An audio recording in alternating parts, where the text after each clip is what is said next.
Hello everybody. So, being car reviewers puts us in the unique position to be in a lot of different vehicles, especially the vehicles that you guys like most. Now, one of the most popular segments out there is, of course, the compact family SUV. And we have been in all of them in the last year. Sometimes many times. More than once, oftentimes. So what we wanted to do today is kind of count down this list of our top 10 picks within the segment to hopefully give you guys a good picture of, what vehicles you should be looking at in this class. Like we said, we've been behind the wheel of all of them since we made one of these videos about 2 years ago. A lot has changed. I've seen full redesigns of a lot of different models, so we wanted to go ahead and update this list today and show you guys our top 10 picks. So let's go ahead and get into it.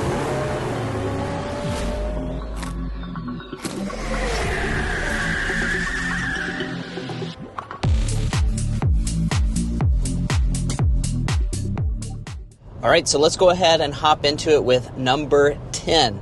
This is going to be the Ford Bronco Sport. Really a great option for the segment, especially if you like the way the Bronco looks, because the Bronco Sport has a lot of those design elements from the actual Bronco model brought into a family crossover. So that's certainly a really nice element for that model. So one of the key elements of the Bronco Sport is, of course, having the tiny Bronco vibe, which means you have a lot of these same styling elements brought down into this escape-based crossover. Like we did say at the beginning, this is our top 10, so not everything will make this list. But let's go ahead and get into number 9. That's going to be the Subaru Forester. This, of course, is a very rugged and outdoorsy choice. It's also very spacious, well-priced, and well-equipped.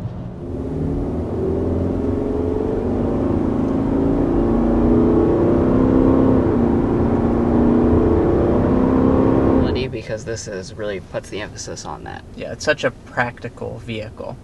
And coming in at number 8 on our list is the Ford Escape. This is a very popular model among shoppers in the segment, and it's because it has 3 different powertrain options, so you have a lot of different things that you can choose in terms of the powertrain. Also, a completely refreshed exterior for 2023. Which looks quite a lot better, as we saw at the most recent auto show.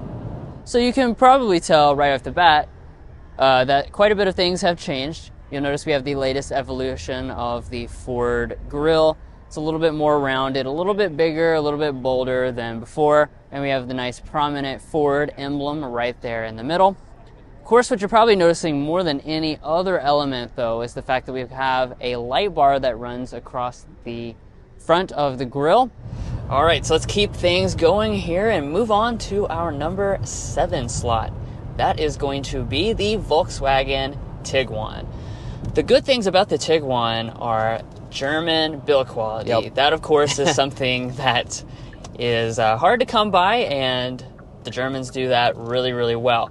The second thing that stands out is that it's very large, larger than most of the class. It even has an available third row. So if that's something you're interested in, Tiguan's really going to be just about your only choice in this segment. Now, as far as the space itself is concerned, you're going to have 38 cubic feet behind the second row seats, and with all of them folded, you're going to have 74 cubic feet of space. The third row. This model actually does have a third row, which is, honestly, I think it's the only one in the entire segment to offer that. May be wrong on that, but as you can see, it does have a third row, so if you're in a really rare circumstance that you need to use it, I have been back there before. It's pretty small, but it is offered on the Tiguan. And things are heating up. We are on number 6, so we're getting close to the top here.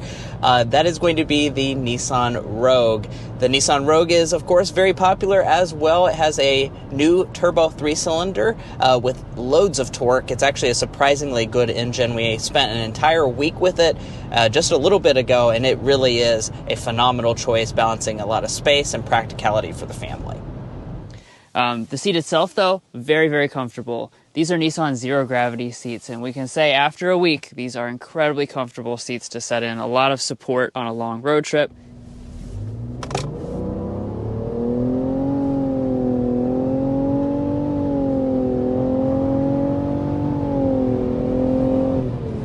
All right, there we are, 60 miles per hour. Very nice. Yeah, so it's kind of surprising, honestly. it is. This is a pretty spiffy feeling crossover. We were just talking about this. It's kind of the prevailing thing that we have noticed living with this over the week is just how torque rich this engine is. Oh, yeah. And you know, when you're in those low RPMs, just how much it really can kind of throw you back in the seat a little bit.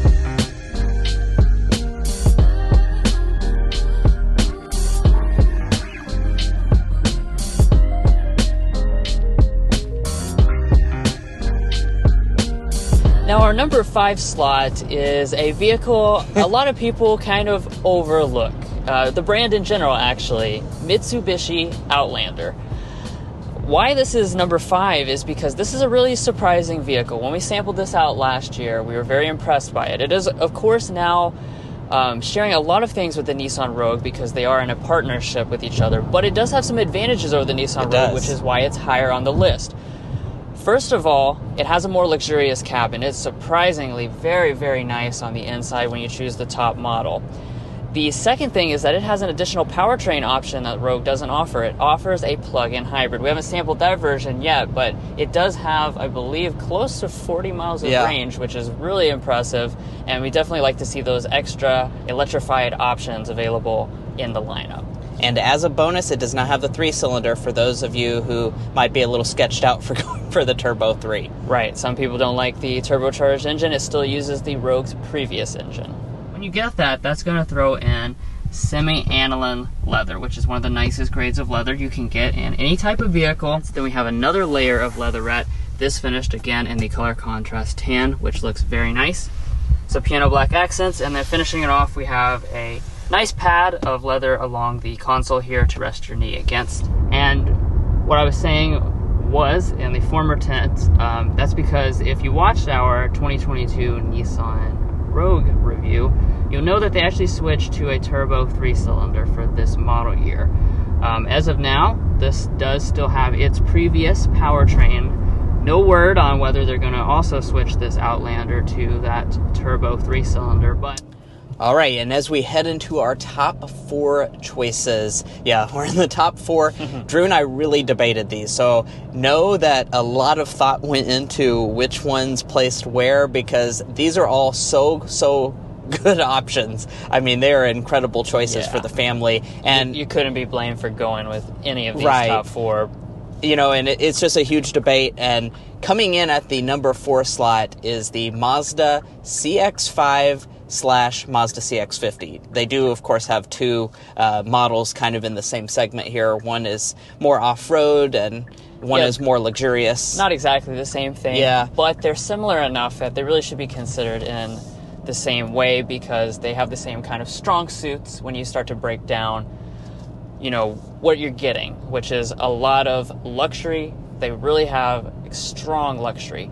The thing that also really stands out is they're the only ones on this list that offer a high-powered turbocharged engine option. So you can get 250 horsepower, 320 pound-feet of torque. So these 2 can smoke everything else on this list if you have a need for speed.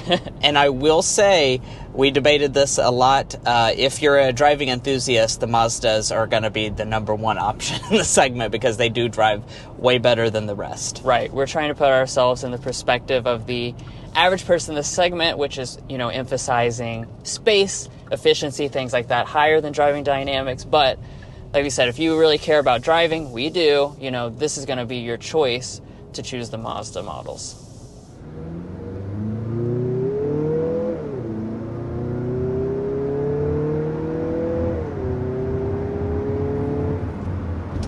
Nice. You can hear the turbocharger too. Just some enthusiastic driving. Yeah.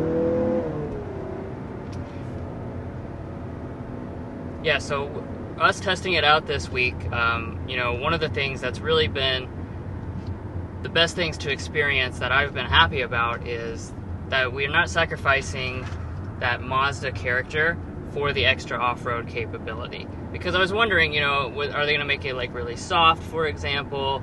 But that's not going to be the case at all. You It really still feels very sharp when you're out on a back road. And now that takes us to the number 3 spot. That for us is going to be the Honda CR-V. As you guys know, this is a quintessential family vehicle. And it was just fully redesigned this year. We spent time behind the wheel with both the gas-powered model and the new hybrid trim levels. And we're very impressed overall. It is huge. It's very spacious. It gets great fuel economy. There's just a ton of things to really like about it. It's just a great all-around product. Now, if you're wondering why is this not number 1 or number 2, primarily the biggest reason we would point to is because when you choose the top trim level, it's not quite as luxurious and doesn't offer some of the extra special features that the next 2 products do offer at the top end. Yeah, they need to make an elite CR-V. Right. And then we might reconsider the positioning there. There's a good look at the interior as a whole. And we'll go ahead and climb inside and take a look at all the details of the new cabin.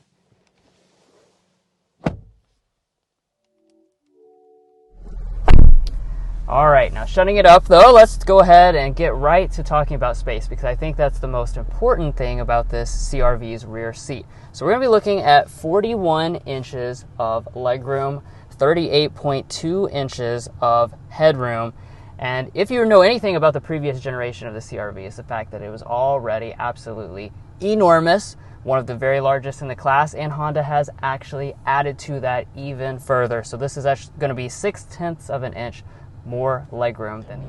And drum roll as we head into the number 2 option. Getting exciting. Yeah, this is going to be tough, guys. Like we said, there's a lot of debate that went into this, but it is going to be the Toyota RAV4. You know, it was going to be on this list. They sell like 500,000 of these every single year. So obviously, people love the RAV4, and we do too. It's a really fantastic option in this segment.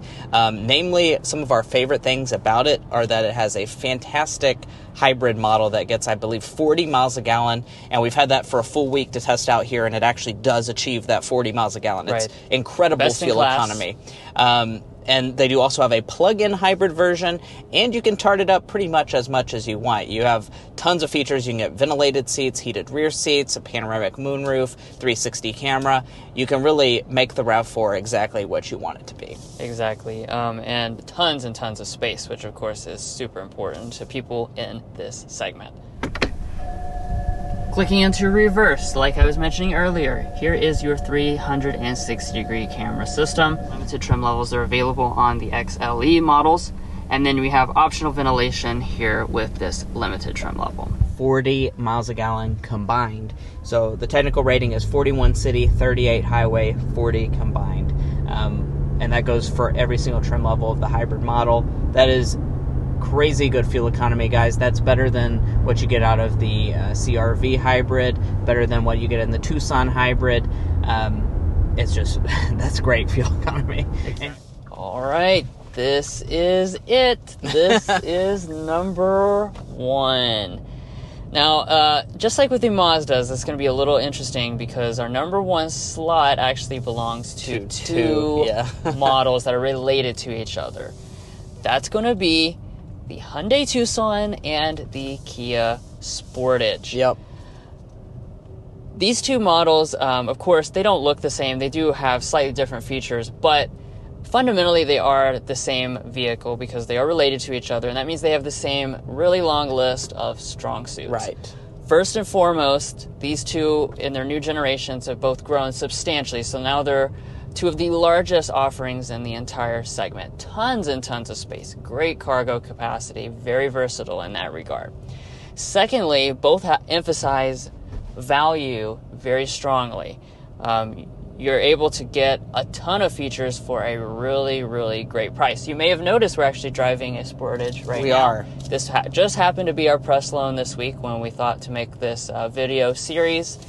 And this one here is actually only $33,000 and has just an absolute enormous amount of space, equipment in here. Yeah, we have a blue interior. I mean, you have sunroof. A lot of bougie touches, and I'd say that is the main reason these two models actually slot in above the RAV4, because for the RAV4 at $33,000, you're not going to be getting any of the features that you really get here in these models. And fully loaded out, it's actually still significantly cheaper than the Toyota RAV4. Right, and I do want to get to another point that's important. We've been talking a lot about having powertrain options. This does offer traditional gas-powered, hybrid, and plug-in hybrid variants. So you've got the full choice. Whatever's going to suit your needs for you and your family, you can pick that. And depending in the future how this new law shakes out, maybe we'll be able to get back to having a tax credit as well for the plug-in hybrid. So, for this slam dunk, that's got to be the amount of features that this Tucson packs in. Like I mentioned at the intro and throughout this video, for 2023, they've actually added even more standard features across the lineup. And this continues, no matter which trim level you get, to be a great value just because of how many features you have thrown in at each level. So guys, that wraps up our top 10 compact crossovers for you all. This is obviously a very hot segment. This is the segment that most families are choosing to buy in, and we hope this video was helpful in kind of narrowing down those options. There are a ton of options. I mean, we review all these cars every single year, so it's like just tons and tons of choices, and there are unique reasons why you'd pick each of those options, and really you can't necessarily go wrong with hardly any of them on this list. Exactly. Thankfully, it's a good thing. Competition makes everybody better, and everything on this list is honestly closer together than ever before, but that does make it really important for you to consider all the details to pick the absolute best choice. So we hope we've been able to help you guys make that decision a little bit easier today with this video. Now, as always, we really would appreciate if you go down below and click subscribe. That helps us to make all types of new content and sample all the latest products in all segments, including the compact crossovers. Also follow us on TikTok and Instagram, and we'll catch you next time as we sample more of the latest automotive delicacies.